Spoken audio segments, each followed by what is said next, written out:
And we're going to talk about the complementary angle theorem. And, yeah, I thought that was going to happen. So, here, I'm going to, I'm going to get this blank here for us.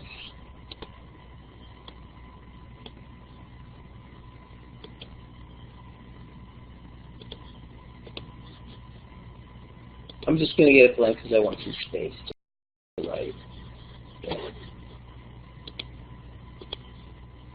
Okay, so what does the complementary angle theorem say? Well, let's look at it like this. Say we have a triangle, okay, and let's call this theta, and we can call, where's my theta? Call this theta.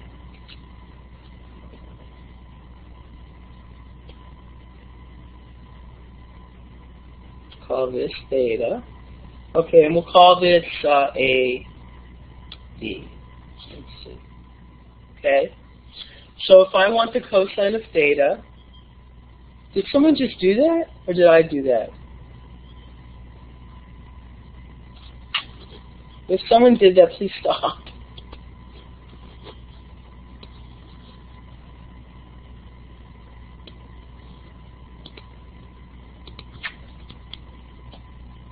Okay, so cosine of theta is equal to, so the cosine is the adjacent over the hypotenuse, right? And we can also say the sine of theta is equal to the opposite over the hypotenuse, okay? And we can say that the tangent of theta is equal to the opposite over the adjacent. Okay? So this is just what we went over, nothing new here, right? SOHCAHTOA, however you want to look at it. Now, let's look at this angle up here. Let's call this angle, let's see what I want to say. Let's call this angle theta sub 2. Okay, this will be theta 1. So this is theta 1, right? So I can say the cosine of theta 2, well, now it's equal to the adjacent, and this time the adjacent is B over C. The sine of theta 2 is equal to the opposite, and the opposite here is A over C, and the tangent of theta sub 2 is equal to still the opposite, which is A, over the adjacent, which is B. So is everybody with me how I got these values? Is anybody not sure how I got them?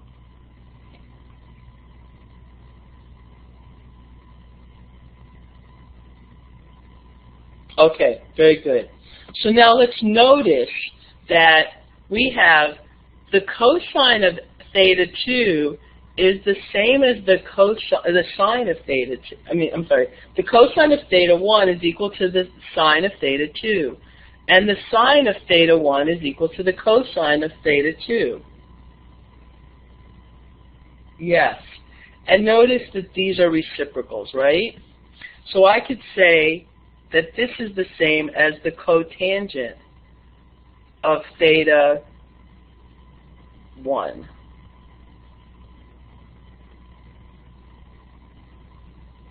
Does that make sense? And this would be the cotangent of theta 2. So we can see how these are related. These are related, let's see, cotangent of theta, yeah, so B over, well, these are related, these, right? Here, let me take that away. So we can all see this now. All right. Now, also, theta 1 and theta 2 are related, right? Because theta 1 is equal to, what can I say? How are theta 1 and theta 2 related? Does anybody see it?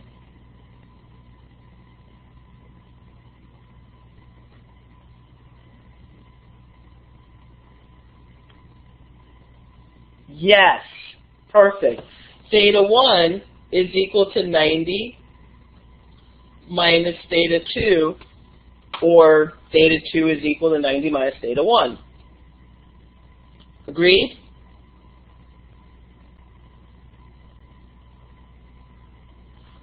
And also we can say the relationship in radians would be the same as this, wouldn't it? Sorry, that's minus theta 2. Pi over 2 minus theta 2.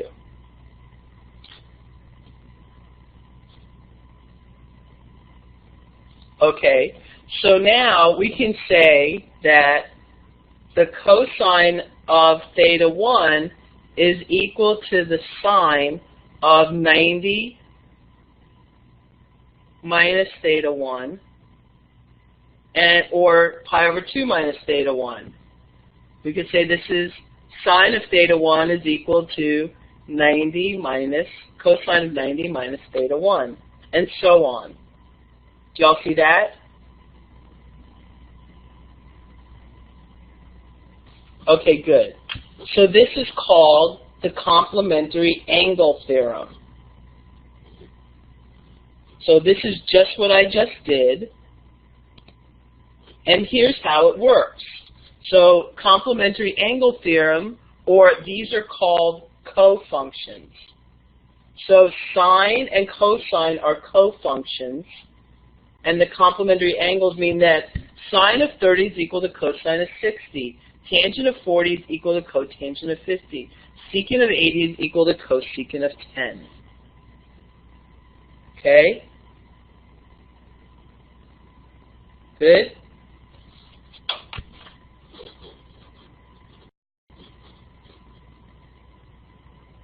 All right. So using the complementary angle theorem, sine of 62 degrees, okay, let me see.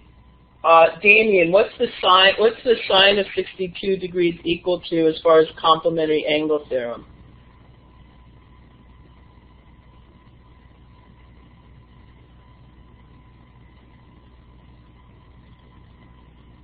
Are you on your phone, Damien?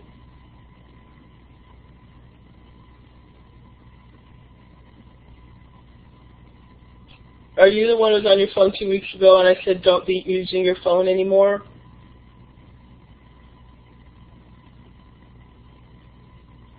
Why are you still using your phone?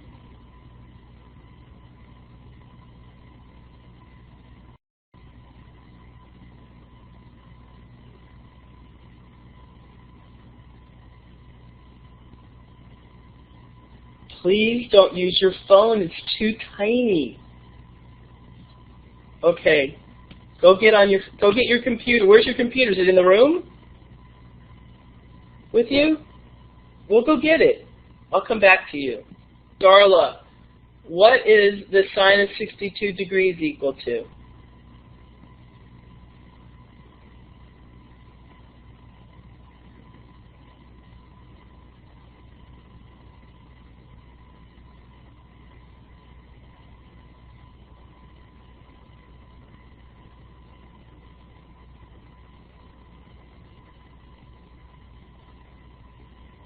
Not a value.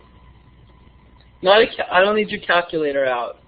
Yeah, good. Cosine of 28. Because the sine and the cosine are cofunctions. And using the complementary angle theorem, we get cosine of 28. Is everybody good with this? All right. Delaney. What is, using the complementary angle theorem, what's the cofunction of tangent?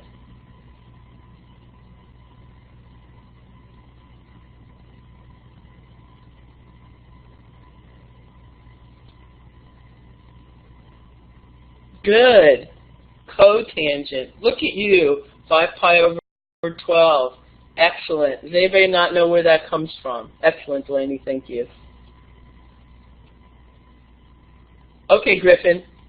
Okay, no problem, Griffin Jackson. No problem.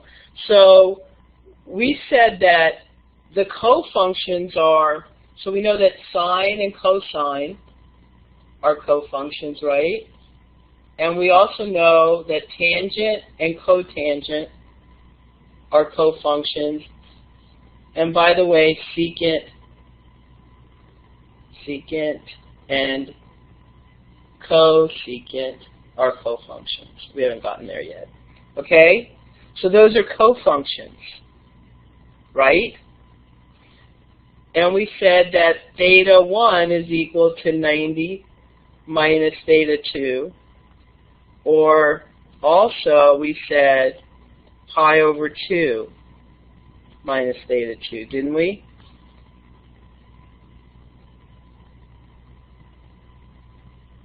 Okay, so what is pi over 2 minus pi over 12? Well, pi over 2 is 6 pi over 12 minus pi over 12, and that's equal to 5 pi over 12, right? Awesome. That's it. That's all we did.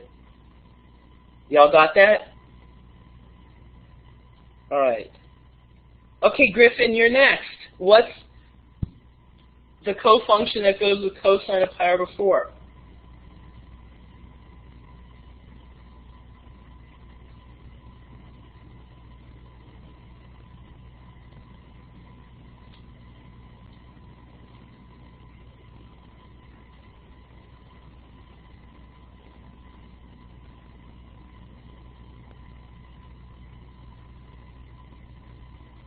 Excellent. You got it.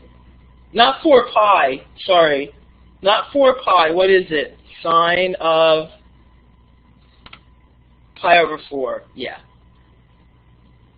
I don't know how you got. I don't know if you got 4 pi by mistake or you think it was 4 pi. It's okay. Just let me know which so I know how to correct it.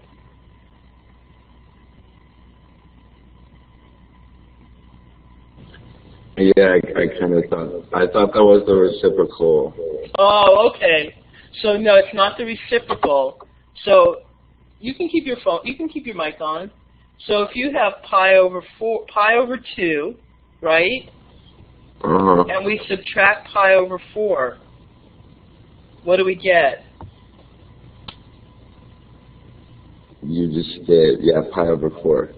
Yeah, because it becomes 2 pi over 4. Right. It's not the reciprocal. You see how it works? Got it? Yeah. Okay, great. Thanks, Griffin. Of course. Listen, I'm so happy to be teaching you.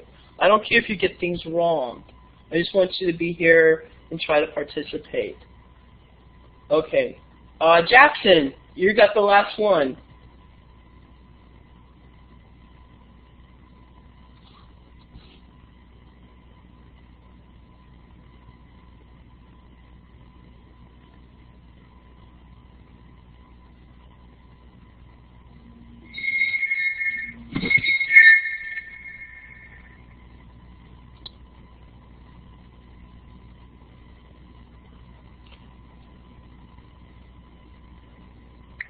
Hold on one second.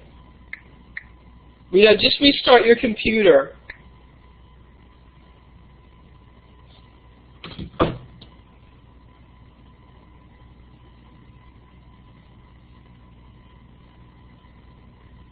Can you hear me, Rio? Just restart your computer and just come back in. Okay, good, Jackson. Perfect. Secant 5 pi over 6. Exactly. Does everybody know where that comes from, or is anybody confused?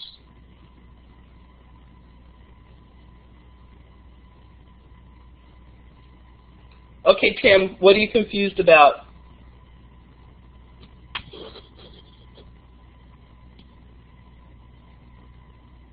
Damien, go get your laptop.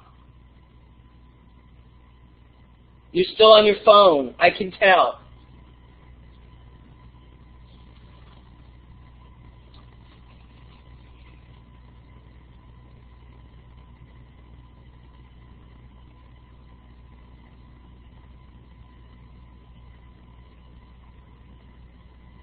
Okay, so let's see.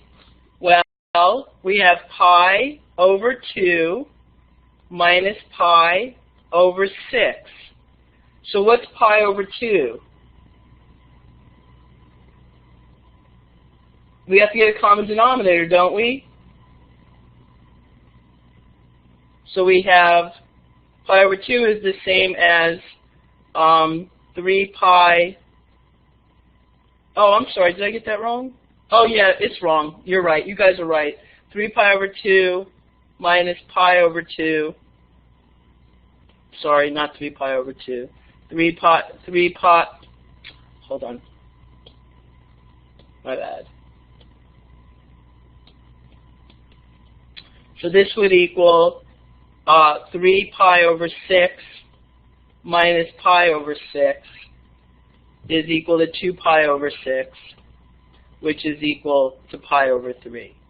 5 pi over 6 would only be true if it was pi, so my bad too. Okay, so we have pi over, secant of pi over 3. Thank you. Sorry about that, guys.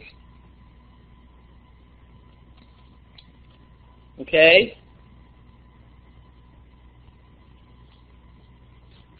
Thank you for correcting me. Very good. All right. So here's a summary of cofunctions. We just went over cofunctions. So here we are. Same thing exactly as I just said. And instead, it could also be, instead of 90, it could be pi over 2, right?